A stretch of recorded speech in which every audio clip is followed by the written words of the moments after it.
ദൈവനാമത്തിന് മഹത്വമുണ്ടാകട്ടെ. ഇന്ന് ചിന്തയ്ക്കായുള്ള ചിന്താവിഷയം ദൈവാശ്രയം എന്നതാണ്. ദൈവാശ്രയത്തോടെ ജീവിക്കുമ്പോൾ ജീവിതത്തിൽ വിജയമുണ്ടാകുന്നു. എന്നാൽ ദൈവാശ്രയം വിട്ടൊഴിയുമ്പോൾ അത് നാശത്തിന് കാരണമാകുന്നു. യഹോവയുടെ പ്രവൃത്തിയില്ലെങ്കിൽ മനുഷ്യൻ്റെ അധ്വാനങ്ങൾ വിഫലമാണ്. ദൈവാശ്രയത്തെ നമുക്ക് 3 ഘട്ടങ്ങളിലൂടെ വ്യാഖ്യാനിക്കാം.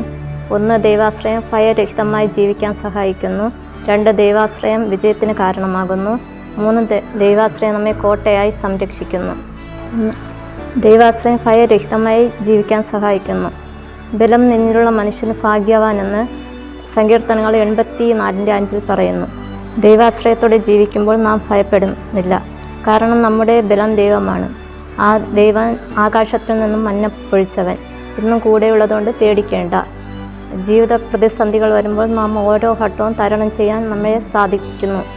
ദൈവം എൻ്റെ ബലമായതിനാൽ ഞാൻ കുടുങ്ങിപ്പോകുകയില്ല, ഭയപ്പെടുകയുമില്ല. 2. ദൈവാശ്രയം നമ്മെ വിജയത്തിന് സഹായിക്കുന്നു. മനുഷ്യൻ്റെ ബലം കർത്താവിൻ്റെ കരങ്ങളിലാണ്. വിജയം നൽകുന്നത് ദൈവമാണ്. കർത്താവിൽ ആശ്രയിച്ചാൽ പരാജയവും വിജയമാവും.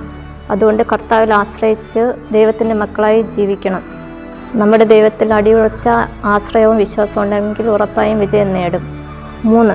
ദൈവാശ്രയം നമ്മെ കോട്ടയായി സൂക്ഷിക്കുന്നു. ദൈവത്തിൽ ആശ്രയിക്കുന്നവരുടെ ജീവിതത്തിൽ പ്രതിസന്ധികൾ ഉണ്ടാകുമ്പോൾ ദൈവദൂതന്മാരെ കോട്ടയായി നിർത്തി സംരക്ഷിക്കുന്നു. സകലത്തെ അറിയുന്ന ദൈവമാണ് നമ്മുടേത്. തന്നിൽ ആശ്രയിക്കുന്നവരെ ദൈവം ഒരു നാളും കൈവിടുകയില്ല. തൻ്റെ തൂവലുകൊണ്ട് അവൻ നിന്നെ മറയ്ക്കും. അവൻ്റെ ചിറകിൻ കീഴിൽ നീ ശരണം പ്രാപിക്കും.